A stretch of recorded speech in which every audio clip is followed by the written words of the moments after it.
16th, 2024. Yep. For people like Grandbob, my dad watching, it is Thursday. So, hey, Rob Browne with Brenden Martin. Got a great show in store for you today. Coach Matt Dean from Memphis. John Hartwell down in L.A., Sunbelt Conference meetings.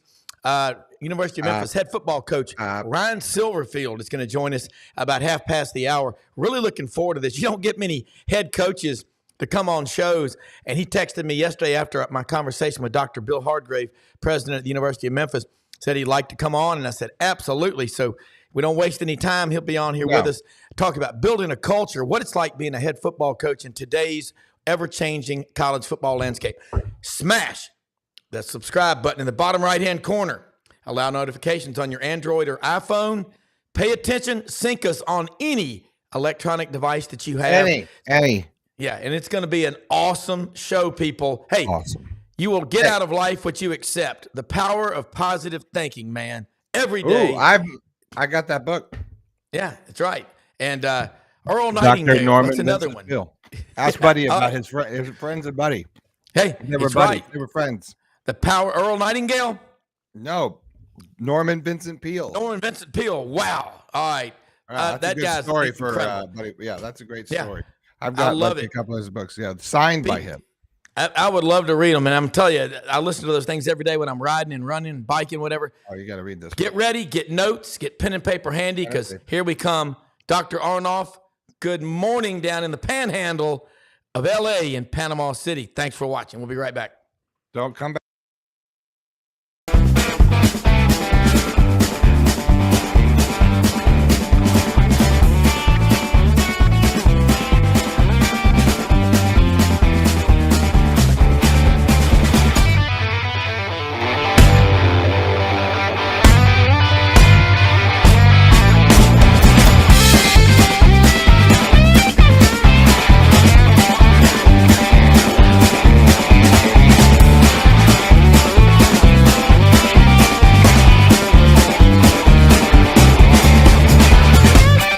Sidelines with Rob Browne. Talk sporty to me.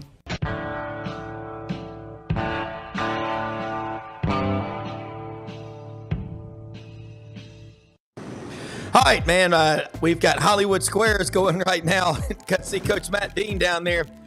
There goes the other square. John Hartwell will be on in just a minute. That would be fun to do, like with our. Oh, I think he's gone, or I don't know. His background, we're gonna have to kill him. Yeah, we'll just when he gets going. But hey, Matt, really looking forward to it. I got a text I was over there to see my new grandson. Well, they're new when they're babies. Alexander Robert Meadows over there at Hallie and Brooks's. They live right out next to Christian Brothers High School. And I went by there and I walked back out to my truck. I pulled my phone out of my back pocket. There's a text. It says, hey, talked to Dr. Hardgrave, said you'd like to have me on the show. Let me know when you want to do it. Ryan Silverfield. And I'm like, hell yeah. Like I said, it ain't easy to get a head football coach on your show. And I'm a big fan of his because he is always upbeat and positive, and I love people like that. I've got no time in my life for gloom, doom, despair, excessive misery, any of that crap. Not going to do it. Matt Dean. No, wait a minute. Nothing. I think I got a cool background. And you got a cool background, Brenden. You got a cool one, Matt, but none of us can compare to John Hartwell. I mean, John Hartwell. So how are things? Little vacation stuff. It's getting annoying. I'm working, guys. Hey, you know where he is, John. I recognize that. That is the spillway at Sardis Dam. Damn right. Hey, how you doing? Doing well out here on the deck at the Sandestin Hilton on the final day of Sunbelt meeting. So I've got about 20 minutes with you guys, but appreciate y'all having me on. Hey, always love it, John. And I want to get going. We're going to have Memphis head football coach Ryan Silverfield on here with us in a few minutes, but there's a lot going on in these meetings. Today's theme is pretty much the ever-changing landscape in college athletics. Give us a primer for what the big concerns are. And, my dad's always said, if you go to a meeting, a board meeting, anything, and you're mad about something, if you just go in there, hot and bothered, they're just going to blow you off and get in line with all the other people that are hot and bothered.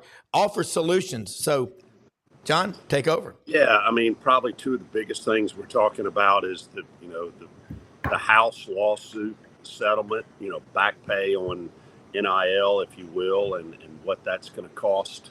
Obviously, the Power Four schools are going to pick up the bigger brunt, but it's still going to be, expensive for everybody, not only playing catch up to past damages, but, going forward too, although, schools have the opportunity, just like they do with some of the other financial opportunities, you can opt in, going forward on how you want to pay some of this stuff out. But it's that's a big concern from a financial standpoint. Then the other thing, so I spent a couple hours last night with several of our football coaches, Bryant Vincent, our head coach, G.J. Kinney from Texas State, Clay Helton from Georgia Southern, just talking about the current recruiting landscape. And they said, the craziest thing is with the portal and with NIL, said the biggest recruiting job you're doing at the end of the year are the guys on your squad who have had good years and could potentially, go to an SEC or an ACC school. And they said that, that's the biggest recruiting component, especially from a head coach. Yeah, the head coach has got to be involved. When a transfer kid comes in, a portal kid, or JUCO kids, or even high school kids. But they said a significant amount of their time is re-recruiting the guys on the current squad list to keep them from bouncing someplace else where they can get more NIL dollars. So that's that continues to evolve, but that's something that we weren't really dealing with 10 years ago. Yeah, I agree with you. Customer retention. Matt Dean, along that line, that makes the job of a head coach in any sport now even more difficult than it already is. Good morning, guys. Good to be back on. And you're 100% right, Rob, but I want to congratulate John. I saw last night you guys got a huge commitment from a quarterback with one of the best or most interesting names in college football, Oklahoma, General Booty. Is that correct, John? Yeah, that's correct. Yeah, his and it was a really big get for us because a lot of his dad, Abram Booty, was an outstanding wideout at LSU. Josh Booty is his uncle. We're really excited about getting him, and it's created a lot of buzz about the job that Bryant Vincent's doing. And as I reminded him at breakfast just a few minutes ago, I said, hey, this is all great, but remember, the honeymoon is on. You have not lost a game yet. But exciting times, and we're excited to get General in the Warhawk family. It was interesting. I had several people send me some things last night. He is playing to the fullest hilt, though, already. These things are already pre-established. His name, I saw him sitting on a horse with a pair of underwear on that said "booty" across the tail. So he's got some NIL deal with an underwear company. Hey, look, there you go. I mean, that's capitalism, man. For both of y'all, and I'll throw this to John and then to Matt. I think you can go back in businesses. There are always trends. There's a shelf life of everything. I'm going to tell you right now, I keep going back with, this is a can't miss stock. It's a can't miss. Again and again and again, your customers keep losing their money. You're done. That's what's gonna break the bank on NIL and level this thing out. That's just my prediction. Am I nuts? Hadn't had enough coffee, or need more time down there in LA? Yeah, I don't think it's going away. I think it will evolve over time. I think the pendulum may swing back a little bit, and you won't see these, astronomical figures you're hearing, especially on some of these skill guys. But I think, I know NIL is here to stay. You're not going to put that genie back in the bottle, and so we've got to all adapt to it. And I'll say this. There's no shortage of people out there beyond those of us in college athletics as administrators or coaches, and beyond the student athletes and prospective student athletes. but literally I'm getting probably 3 new pitches a week on, hey, here's a concept where you can earn NIL dollars, or your collective can earn NIL dollars for your kids. And it's taking existing business models, whether it's a credit card company trying to get you to switch, or trying to get you to get your donors and supporters to switch from one credit card brand to the other in credit card processing fees, and they'll give a percentage towards the collective. And shipping companies. I mean, there's a whole array of folks out there. You guys have probably seen this locally where you are. You go to a fast food place, you go to Subway and buy a lunch, and it's $12.29. And they say, hey, Mr. Martin, will you round up to $13 and give it to, United Way or whatever? Yeah. Now there's an opportunity to do that to your local Gator Collective or whatever that may be. So there's no shortage of people out there trying to be creative in finding different avenues to fund NIL opportunities. Matt, that is where we're going. No, and John's right. It's here to stay, and creativity reigns, especially at some programs where you may not have that big donor or surplus. Like, we're having Silverfield on the show in a little bit. I mean, Fred Smith and FedEx, that $25 million commitment over a period of time for Memphis Tigers is huge. And, they just signed Elijah Herring, a linebacker from Tennessee, and that's a great get for the Tigers. And a lot of publications think they're going to have a shot to be around a top 25 program this year. Yeah. A lot of it's going to be on, can we continue to grow the NIL collective? I think the balance, guys, is John's right. The NIL is here to stay, whatever form or fashion your institution chooses. It's going to be how the portal evolves too. I mean, now one of the things that's really tricky is it just seems like we have so many opportunities for people to leave. And John, it's very hard for a football, basketball staff, whatever, to manage that portal. It's a nonstop process. And, like even, for example, you guys getting a quarterback this late in the system, that young man's got to acclimate to you guys as soon as possible. He's got to learn the playbook. There's certain things that are going down, and he missed spring practice, right? So it's tricky. But anytime you get a quarterback that was at Oklahoma and you're sitting in your shoes, you have to take that young man, especially if you like his tape. So I think it's like almost the equivalency of NFL free agency. I mean, we see this where kids are moving, players are moving. Essentially, you're trading guys without trading guys, if that makes sense. Yeah.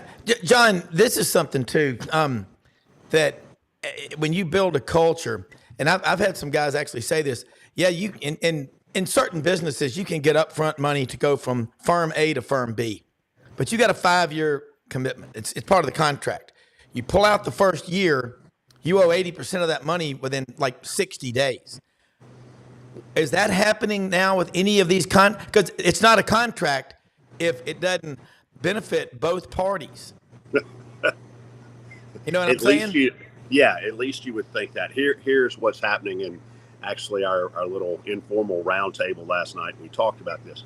When NIL first started a couple of years ago, you had people doing year-long contracts. Well, people got burned doing year-long contracts when student athletes were jumping from one school to another. They may have had some off-the-field issues that blemished them.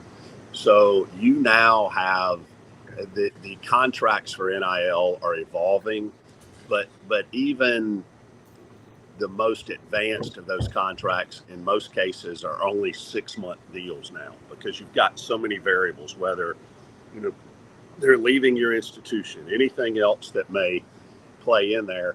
So you've seen that evolve already to where they're for a shorter term with those contracts. What is what's going on with the there's no real contact with the NIL with the collectives and the schools, right? Like they're still separate entities.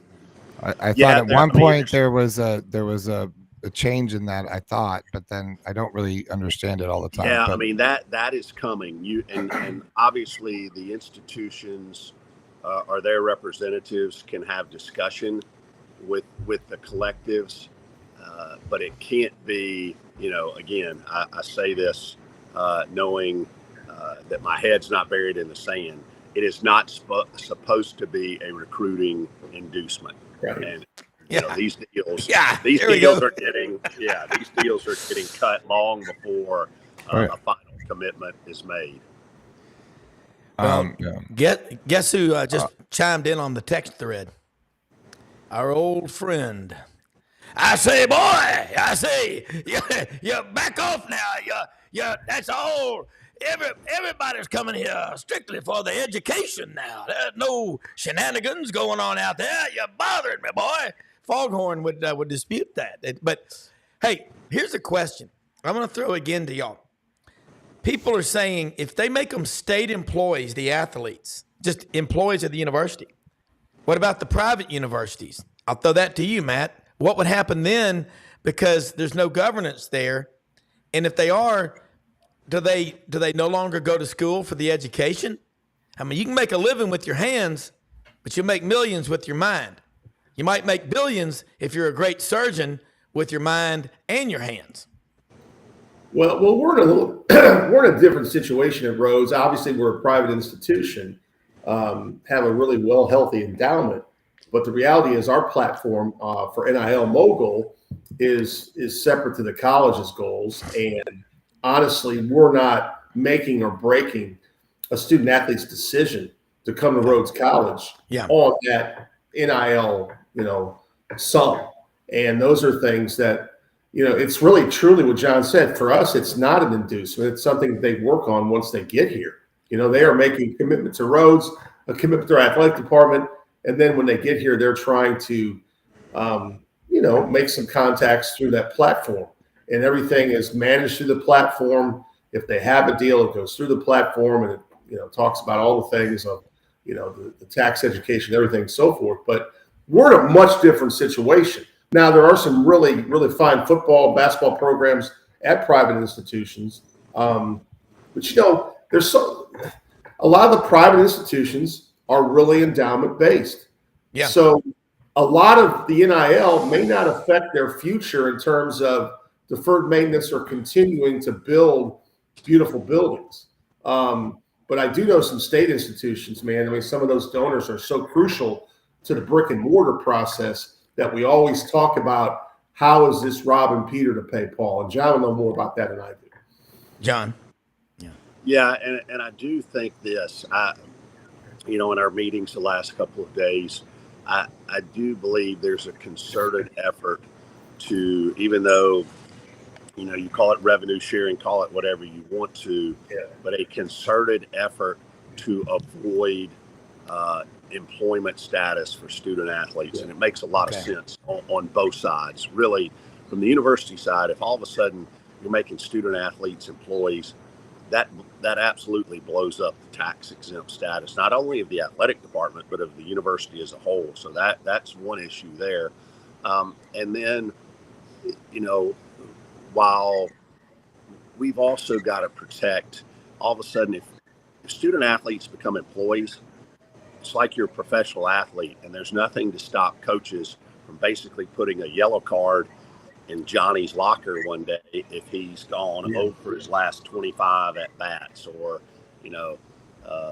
has given up 10 sacks in the last 3 games. And that's not the business we're in. I know this sounds far-fetched to a lot of people, but at the end of the day, we're still in the education business. Although that has been stretched and skewed in some ways. But I think it's really important for us to keep that concept, central to the discussion. Yeah, it is, because the basketball, especially the one and doners, I mean, they come in, take some classes in the fall, and they enroll in classes for the second semester, but it kind of is a slap in the face to legitimate students. But you got to, I'm just afraid if they were to say they're going to play football for you, if they're not students there, the bond, that spiritual temporal connection, it's gone. So that's the danger of doing that. I totally agree with you. All right, let's switch gears. I want to ask y'all kind of some bigger questions. An athletic department, if they have a surplus, I mean, they're spending, say, some of them 225 million. They have a surplus of 10 million. What are they supposed to do with that money? Just keep it in a money market, or can they give themselves bonuses? I mean, look, people work. How does that really happen? Yeah, well, first off, those schools are few and far between. I mean, I haven't seen the data from the last couple of years, but I would say that there may be 10 or 15 schools who actually have a surplus, and most of them are not multi-millions of dollars. Yes, but in a lot of those cases, and this has been going on for a while, schools are making a goodwill gesture, or athletic departments are making a goodwill gesture back to the university, whether it's a donation to the library, whatever it may be, because there's going to be a day come where they're not going to have a surplus in a year, and they're going to need some help from the institution. So building that goodwill in those years they have a surplus is really important. Matt, you're a private university. Your endowment's about $400 million and change at Rhodes. It's pretty damn good. That's a lot of money that's there. But, surpluses, like you said, there's a handful that have them. So you're spending to be competitive. What about the possibility in 2 or 3 years, half the sports we currently have? The NCAA holds national championships in 91 sports, men's and women's combined. College football is its own separate entity. Well, I think we're possibly going that direction, no question. But you may not realize this, guys, because we talk about sports all the time, but there's a miniature crisis going on amongst universities and colleges enrolling kids right now. I mean, enrollment numbers are down. I mean, we are historically down in deposits at Rhodes College in my 33 years. We're the lowest we've ever had in enrollment. And for someone like us, that's our lifeblood. I mean, we're not scholarship. We have to have these students to help pay for everything we do budgetarily. So for us, it's about enrollment. And the cost of private education is through the roof. And that's problematic. Kids are not choosing us like they would in the past because of the value. And I mean, we can sell the education. And I have so many examples of student athletes that are doctors and lawyers now and very successful businessmen or women. But right now they're questioning the amount of money they want to pay on an annual basis. It's really turning everything over in my world. Yeah. Well, John, along that line, I've been told by people in higher education for several years that what happened in 2008 and 2009 with the economy, we had a drop in the birth rate. And they were saying in 2026 and 2027 could be some rough years. And that's going to cost, there's probably going to be some colleges that just disappear off the landscape. But I hear that, and then I look at these enrollments in the state universities, and they're still massive. You think they're going to have students do like the athletes did, stick around for 7 or 8? Hell, that guy at Miami's been there 9 years. I mean, he makes Blutarski in Animal House look like a scholar or Tommy Boy. Yeah, I mean, I don't think that's going to change much, but I do. I mean, there clearly are some institutions out there that are having financial problems due to declining enrollment.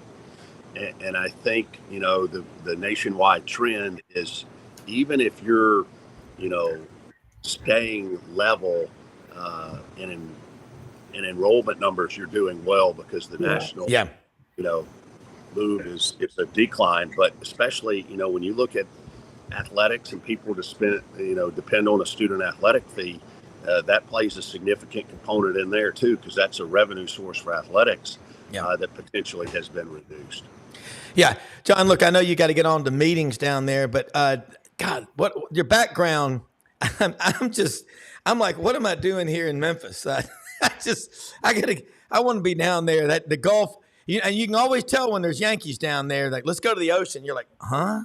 It's the Gulf. I mean, as Will Johnson, our good friend in Mobile, says, Browne, when I lived in Memphis, I didn't eat seafood very often, unless it's fresh, on pellet ice or something like that. But you're going to have a great time down there. Tell people how they can get out and reach out to you and keep up with you. And always thank you so much for coming on here and sharing your time with us. It means a hell of a lot to us. Yeah, great to be on with you guys. You can follow everything we've got going on in Monroe at ulmwarhawks.com. My Twitter, John_Hartwell. A lot of great things going on. As mentioned, we're excited about getting General Booty on board, to help our quarterback room grow. And, the one thing I'll say out of our meetings, our Sunbelt meetings here the last 2 or 3 days, we have challenges, but we work in what I would argue is the greatest industry in the world. You've got to adapt and change, but I wouldn't trade it for the world, and enjoy being able to come on with you guys and discuss what's going on in college athletics. And you guys have a great day. Hey, you do too. I don't think it'll be hard for you too, but love the insight. You got people asking a lot of questions, so we'll do it next week. Look, this next guest, man, I want to thank you so much, Coach. And this is what I'm going to tell you. I'm here in Memphis, and I walk out after meeting my brand new grandson. Of course, they're all brand new. Alexander Robert Meadows, and I'm out there, and I get my text, and it's a text wanting to be on the show. It says, Ryan Silverfield, you talk to Dr. Hargrave. That just doesn't happen. That's like winning the lottery. Head football coaches, it seems like in today's world, there's so many people. No. Thank you for sharing your time with us. And as a lifelong Memphian graduate of Christian Brothers High School, I'm an Auburn grad, but I always pull from Memphis. I remember Coach Dye speaking to the Touchdown Club 30 years ago, and he said, he got up there before he spoke. He said, all right, how many Ole Miss fans? How many Tennessee? How many Mississippi State? He goes, how many Memphis fans we got? He goes, every damn one of you needs to be a Memphis fan. He said, I'm going to tell you something. He goes, I left Alabama after 9 years. I went to East Carolina, and nobody knew what a pirate was unless they'd watched, some pirate movie about Arkansas. He goes, everybody in that state became a pirate in my 6 years. We started going to Chapel Hill and winning. We went to Raleigh and we won. We went to Winston-Salem and won. And they were 48-18-1. I'm telling you, I love what you're doing at Memphis. I remember watching when you were part of that staff with Mike Norvell, and y'all won the AAC championship. You beat Cincinnati twice in 8 days. I was over here in Parkin at our hunting camp at the Cherry Farm watching that, and we were all watching it, and we were so excited, and it was just chills. I had Memphis friends of mine like David Hager and Tom Dorian and people in tears watching that, how big a deal that was. You also coached a position that is the most important part of the team. That's the offensive line. But thank you so much for being on here with us. And I know you went to the Bowles School down in Jacksonville. Did y'all ever play Nice? Yeah, we did. You there? We did play Nice. First of all, thank you guys for having me on. I'm glad I was able to jump on this morning in the hectic schedules of college football coaches, but thrilled to be on with you guys. But yeah, back in Jacksonville, we did play Nice back in the day. I was fortunate to go to Bowles, and we turned out some pretty good football players over the days. I certainly wasn't one of them. Well, you've got a great coaching career going. Coach Matt Dean is on with us right now. He's over at Rhodes College as one of the associate AD, former AD, and he's got a son on the staff out at Oregon with Dan Lanning, Tyler. Man, what's going on in college football now? It's crazy. But I look at it, we just had John Hartwell, the AD at ULM on. They're having their Sunbelt meetings all. It's changing, but to me it's always darkest before dawn. We had the Memphis Touchdown Club meeting Monday night. Greg McElroy spoke about culture. I want you to talk about the culture. Dr. Hargrave texted me this morning, and he said something that I believe. He said, Ryan's players will run through a brick wall for him. You're building a culture, and you've got Seth Hennigan there of the top 10 quarterbacks returning. Most yards of anybody. 9 of the 10 have transferred at least 2 or 3 times. He's been at Memphis the entire time. He's going to have his own NIL.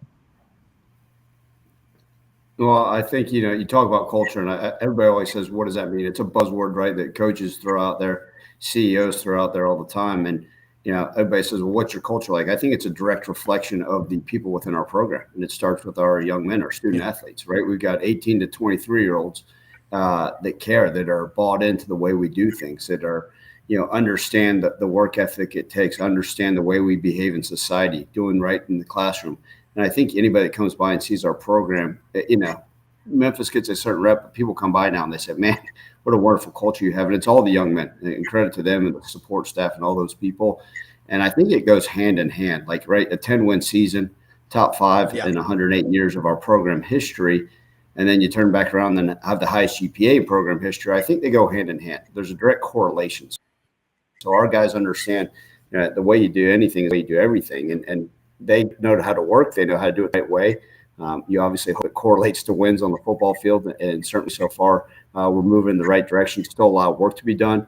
Going back to Seth Hennigan, he's a young man, right? Not really highly recruited out of high school. We got him as a 17-year-old here at Memphis. We were the only school in the country that over a 10-year period that started a true freshman. And Seth just turned 21 not too long ago, so he's a young man that's still just scratching the surface of what he's capable of. And it's crazy that it's already been 4 years, but he's been dialed in. He's been bought into the way we do things, and he's a significant reason for our success and the way our culture is the way it is. Well, when he said I didn't go to college for NIL, I went to get an education and all that endeared him to a lot of people. I love that. Matt, jump in here, man. I'm talking too much. No, Coach, it's great to see you. We have a lot of mutual friends, and I've had the pleasure of meeting Coach one time. He came over to one of our basketball games, I think, this past year, Coach. But just congratulations on another great offseason. And we talk about this a lot. You guys hit it well in the portal. I think Elijah Herring was one of the most recent commits from Tennessee to linebacker. But you guys have done a great job of retaining athletes, and it probably helps with the new commitment from FedEx to the University of Memphis, I'm guessing, with Fred Smith and the NIL money. I'm guessing that's a big part of it too. It goes in, really, you start looking a year ahead and you say, okay, how do you maintain the roster and the players you like? And so a lot of it is you got to lay the groundwork ahead of time and understand and have these conversations. So this summer, I'll be having conversations with our current juniors and their families and say, listen, when you have success this year, there's going to be other teams from the SEC, high school coaches, handlers, agents that are going to reach out to you and tell you need to transfer. And I'm just telling you, if you sit back and do it the right way, good things will come to you, whether it's in the form of NIL, the ability to get drafted, to win championships, to graduate, to be a part of a culture and a program that's going to do it at a high level. And so we educate our guys. The guys that are in the system understand that. So, with that, the number one thing for us is roster retention, right? Keeping the right guys. You saw that with the Demir Blankupsees, the Rock Taylors, the Seth Hennigans, Cremonte Hamiltons, all these guys that have been part of what we're doing. Chandler Martins, Greg Rubens. I mean, I can go on and on, which is a good thing that we're able to maintain the players that are at the core of this program. And then everybody says, well, did NIL had a huge thing to do with it? Well, the NIL announcement was weeks ago. All those guys just said, hey, in late December and January, we're sticking through this thing. We're going to fight. We believe in what we're doing. We want to see this thing through. And that's what I'm appreciative of.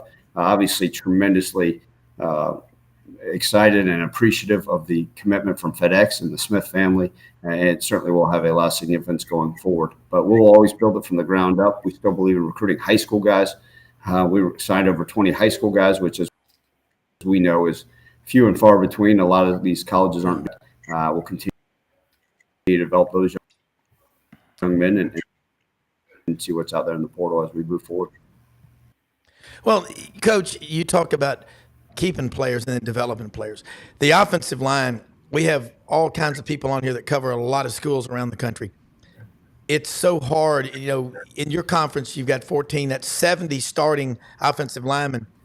And most people will tell you there's maybe, again, I'm saying this to you, an offensive line coach, so it's like a doctor, some jerk in the gym telling an orthopedic surgeon, you shouldn't do that, it's bad for your knees.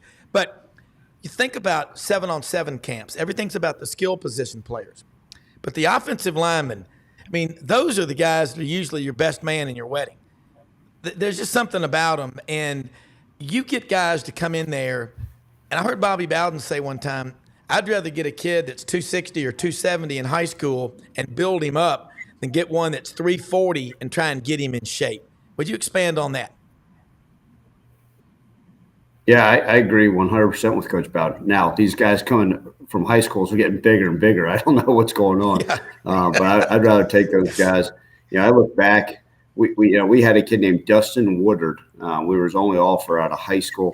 He was a 267-pound kid out of Arizona. Came to us and was a freshman All-American. I think by the end of his freshman year, he weighed 270 pounds, but was a freshman All-American. Probably had no reason or right to get drafted, but the Patriots ended up drafting him 6 foot 300 by the time it was all said and done. It was a 7th round draft pick, right? A kid named Dylan Parham, another young man that came to us as a tight end that was a 3rd round pick from the Raiders, right? So we believe in building up these offensive linemen. And guess what? You're exactly right, Rob. I don't know if you can find enough good ones. Everybody wants them. Everybody's there. They're still hot and heavy in the portal for looking for O linemen. Got great respect for that position, what it takes and what it entails. Hopefully we've got at least 8 guys that we can throw out there because you're going to need them throughout the season. But that's one of those positions. And you hear NFL coaches talk about it. You guys, anybody that, follows college football, nobody loves their offensive line. There's no such thing, right? I mean, maybe somebody loved the Cowboys offensive line in the 90s and, some of those days. But very few teams, love all 5 O linemen. But I think you can find a handful of guys that go out there, compete down and down out. It's huge. And I think we got a good core group right now. Well, my insurance guy, Tom Dorian, started for the Tigers on the offensive line, and he's about as good a guy as you'll get. I'll put it this way. If I ever got in a jam, I'd want I'd want him on my side. But, Matt, jump in here. I do love the offensive line because I've seen what happens when you don't have it. It's like trying to have a restaurant when you don't have any food to sell. It doesn't work.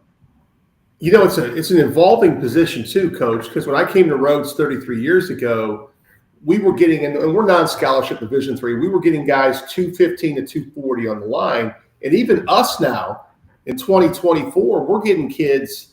Now, they're not as skilled or strong as some of your guys, but we're getting a lot of 275 and above guys, even at our level, and they're like gold bars. They're hard to get.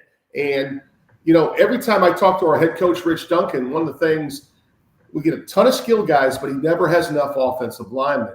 And kind of turning directions here, Coach, I noticed on your schedule, what a great opportunity to go to Tallahassee this year for you guys and play Florida State and Coach Norvell. Are you guys excited? I know it's one game at a time, Coach. I know it's preseason camp, but that's going to be a really cool thing, I think, for your program in the city of Memphis, isn't it? Yeah, absolutely. Well, let me go back, Matt. First off, appreciate everything you guys do at Rhodes. I've got a lot of respect for the Division III programs. I myself started my coaching profession at Division III school, so I know that the hard work you've been putting in Rhodes over the years. So, but good seeing you again as well this morning. And then, I'm going to give you guys a speak talk. We're worried about practices and training camp before we even think about beat North Alabama and Troy. So one game at a time approach. But yes, it is.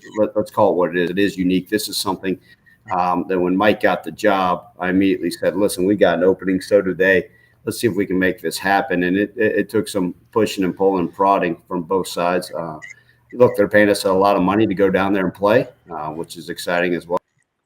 That we won't turn down over check to go down there and see what we're capable of. Obviously, I've got tremendous respect for Coach Norvell and what he's done there. Everybody knew that once he left here, even the first couple of years that were rough for him, we knew he'd get it turned around, and I wouldn't be in this seat if it weren't for him. So grateful for him. We continue to have a great relationship. Looking forward to getting down there to Tallahassee because it's going to be a heck of a game. I know they're going to pull out all the stops, and look, they'll be a top 5 program by the time we get down there for their game. And but we're focused on North Alabama, and then we'll move on from there. Right. No, I agree, Coach. No doubt. Yeah. And, Coach, it is a tight fraternity of coaches that, I've noticed this, that the families, no one talks about what the families go through.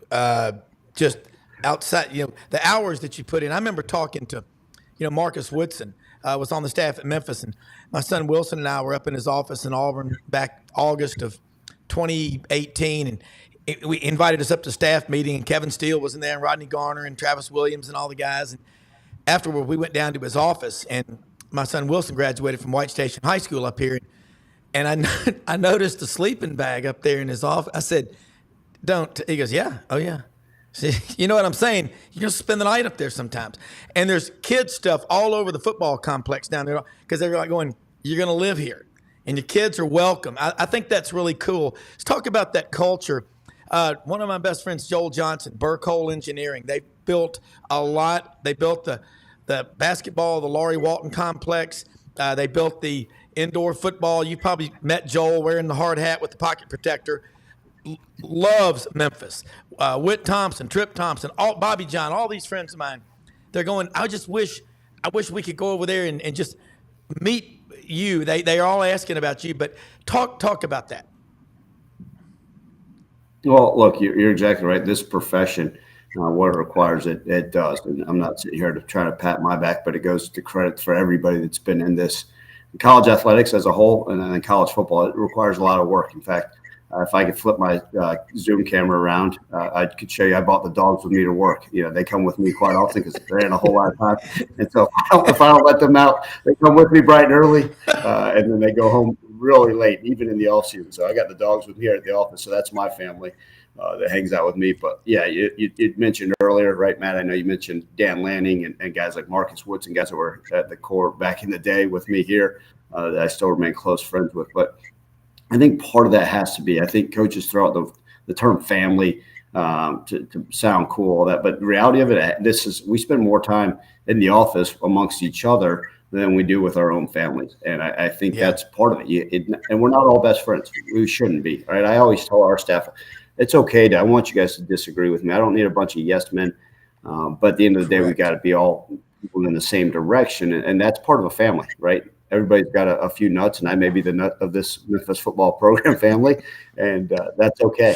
But look, there's got to be some camaraderie. And I think you talk about the transfer portal for players and the ever-changing movement of players and rosters and trying to manage that and the egos and the characters and the variety of players. Well, guess what? It's no different than coaching staffs. I think someone said over 564 Division I coaches changed jobs here, and we weren't, shy from that either. We had some staff turnover, and that's the nature of it.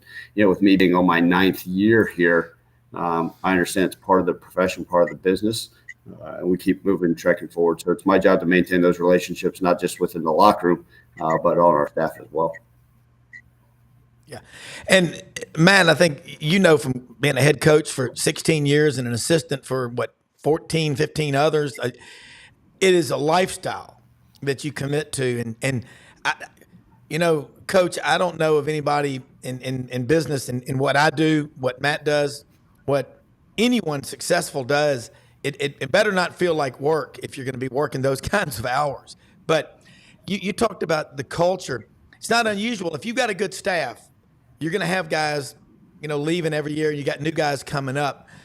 What I'm seeing, I saw it happen at Cincinnati. We saw it happen at Miami. I remember Howard Schnellenberger when he was at Louisville. He had that voice, and he was talking before they played Tennessee in 1993, and he said, our theory was, half the population in America lives within a day's drive of the Louisville campus, and we're going to go out and get those players. And you got to have a dream, but without execution, it's just a dream. Let's talk about personally in the city of Memphis. There are a lot of people that went to a lot of schools, but I know a ton of people that went to different schools that live and do business in Memphis. And they're going, I want that university to prosper. Now, I knew Dr. Hargrave from his days at Auburn. And I'm going to tell you, Bobby Louder, nobody loves Auburn more than Bobby Louder.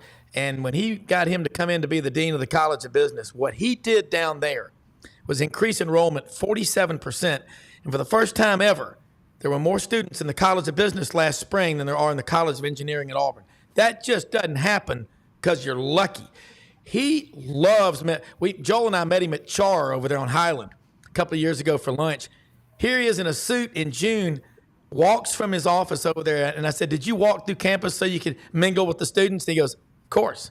I love that. And he loves having you as his football coach. So let's talk about your personal kind of what's going on over there. I love it. I love the story. Yeah, first off, obviously, Dr. Hargrave's done a tremendous job. I mean, he loves this university. He's poured in. He's been an excellent ally and friend of mine and a great partner to work with. And I've been fortunate. He's my boss. And He's been very good to me, and to be able to maintain that relationship, I think because we have mutual respect for each other and the way we do things, but people ask about that all the time. At Memphis, what is it, in college football, one of the things that gets lost is spirit, right? Everybody talks about, man, these players are getting paid and, what the NFL for 7 years. And I still enjoy the day-to-day being around the guys. So with this being my 9th year at the school, right, what happens is recruits come in, they're like, wait, you've been here 9 years? We haven't met anybody at any of these schools that's been remotely there that long. And even as an assistant, had the opportunities to go to a lot of the SEC schools, go back to the NFL as a position coach. And, I decided to stay committed and loyal to Memphis, and it worked out for me. And I'm not making any bones about it. Like it absolutely worked out for me. And it's allowed me now to go to my 5th year as a head coach. But, even when other people came calling in the past, I'm very happy here. You're right. I've built this is my 26th year of coaching. I think when you find a good thing, with the players or with the facilities, with the university, with the city that I love, I pretty much have a house on campus. That's, I moved out from Collierville to the campus. When I got the head coaching job, I said, look, I'm planting my roots right here. This is what I call home. And I'm fully invested, obviously fortunate to sign that new contract. So, look, we're going to keep doing this thing. But there's a lot of wonderful things about this. I've got so much love for this city, for this community, for this campus. All I want to do is see it succeed in every way, shape, and form. Man, Matt, isn't it refreshing to hear somebody that has his attitude? I mean, that's why I was so excited. I told much of my friends, I said, this doesn't happen. A coach reached out to me. I know you had talked to Dr. Hargrave, but that just doesn't happen. That says a lot about your character. I will call you an HCI, high character individual. You don't have to do this, but I can tell you right now, judging by the responses I'm getting from people, they're going, damn, Memphis is very, very, very fortunate. They're not lucky. They're fortunate and blessed to have you in here. Matt, jump back in. No, the city is very fortunate to have Coach. And I'll be honest with you, it's similar story for me. I thought I'd be in Memphis 2 or 3 years. And Ryan, this is year 33 for me. So there's something about this area, and the people really care. And listen, we know when it's not going well. I think the thing about coaching is we know more than people think or give us credit for. We understand because we're in the building every day. We're the ones that recruit these young men or women. We're the ones that are there trying to build a program, right? And you're a very stand-up guy, Coach. Early on in your coaching career, you had a couple injuries that may have affected seasons, but you're not talking about that. You're talking about next man up. And I really am hoping that the fruition pays off this year. And I don't want to jinx you, but I really like what you guys got in that building. I know we're going to talk about the first practice and not looking forward, but just excited for that. And, I was in coaching for 26 years as well. I've been in administration now for 7. And the thing that I miss the most, I don't miss the games as much as I miss the practice. And you mentioned like the interaction with the players on a day-to-day basis. That's what drives me nuts, not having that interaction, because that's really what keeps you at that long period of time is you coach a player, you develop a player, and then they come back 5-6 years and they're very successful. And it's a feeling that not many people get, Coach. And it's really hard to describe unless you've been in the profession. Yeah. No, there's no doubt. It's those relationships. I mean, I absolutely love being around our guys. I mean, I can't get enough of it. I mean, they think I'm crazy because I'll gladly throw my cell phone and put it in a drawer and go down and hang out with the kids in the weight room. Not that I'm lifting any weights, just hanging out by them and watching them and just being around them because their passion, their energy, it's infectious and I love it. It keeps me young. It's allowed us to continue to grow the right way together and to be a father figure to so many of these young men. It's just been tremendous. You guys, I appreciate those kind of words about the city being fortunate, but I feel very fortunate to be here. And I've got so much gratitude to be the head coach here at Memphis, to interact with every single day. I don't take my job lightly. I don't think it's just about winning football games. I truly believe in my heart of hearts, it's my job to develop young men, to get them to graduate from college and to hope that they have success in life on and off the field. Maybe I'm old school for that approach, but I still believe that. And, you talked about, Matt, earlier, the trust in the process. Sometimes us as head coaches and coaches, we always wonder what it looks like. And man, a couple of years ago, people weren't real happy with our record. Neither was I. I was as pissed off as anybody in the country about our record. I was mad. Yeah. I was a crappy coach. I did a poor job. But I also knew that when we started a 17-year-old at quarterback, there was going to be some growing pains. And I mentioned that the other day in the newspaper. Yeah. Sticking with a 17, 18-year-old quarterback and starting a true freshman, it wasn't going to be easy. But I don't think anybody would sit back and say, man, last year was a failure. And guess what? We want to be even better. No one has higher expectations for myself in the program than the guys within this. And look, I got accountable, and I'll improve as a head coach. And I hope I'm significantly better today than I was yesterday and last season, for sure. Yeah, and one thing about you, Coach, is that when you speak to people, you can tell that you're sincere. Simmons Bank is really making a big commitment to the stadium here in Memphis. And my dad being an architect, he's right. There's not a bad seat in that stadium. There really isn't. And I remember November 1st, 2019, when ESPN Game Day came to Memphis on the four corners of Beale Street. ESPN people have never – we have Reese Davis. I worked with him my first 2 years in TV. He said, I've still have never seen anything. There's never been a game day like that. And I remember that night when Memphis beat SMU, what it did for this city. And there are so many people who are starved to be a part of it. And I'll say something else. I think NIL is – I worked at Duncan Williams. I worked at First Bank, Raymond James now. I worked at Duncan Williams for 12 years. And Jay Stubbs is one of my friends I worked with. His dad, Charlie Stubbs, was quarterback coach, offensive coordinator at Alabama with DuBose. And he had come from Thunderbird High School in Las Vegas, 5'7" receiver. 2 years, then 2 years on his Mormon mission, 2 more years, 6 years. And I'm like, how many concussions did you get, Jay? He goes, probably 7 I can remember. I said, but that's his NIL. And he does a lot of bond business down in Alabama. And when they see that that he earned, even though he wasn't a starter or a star, and he worked his ass off all those years, didn't complain, got his degree, did things right, was a great teammate, had their back. That is the value of a college education. Anything worth having in life is worth working your ass off for. Talk about that, because if I'm talking to a kid and I am going in there in his office and I'm going, wait a minute, you went through that for 5 years. And the only time you ran on the field was to hug your family at senior day? Yes, sir. And you didn't complain. You got an exemplary record. You worked your butt off. You did a lot of stuff in the community, volunteering. We're doing business. That's NIL. That's what I believe it is. Yeah, I think you sit back and go, there's no greater experience. I didn't even play college football, but I've been around the sport, college football since the age of 18 myself, and started coaching. I was a 20-year-old defensive line coach at Division III school. So there is nothing greater than, that locker room, being around those guys. But going back to what Matt talked about, just the camaraderie. There's no better feeling. There's no better feeling than running out the tunnel, looking up in the stands. You go back to college game day. That's a memory I always will have, looking up, behind me and seeing what an amazing crowd, and just so fortunate, right? The Cotton Bowl game, seeing our fans, even the Liberty Bowl game this past, so many fans said that was so meaningful. And then we talk about these players and what it means to them. And, those are memories you can never take. And it doesn't matter how much money you're getting paid.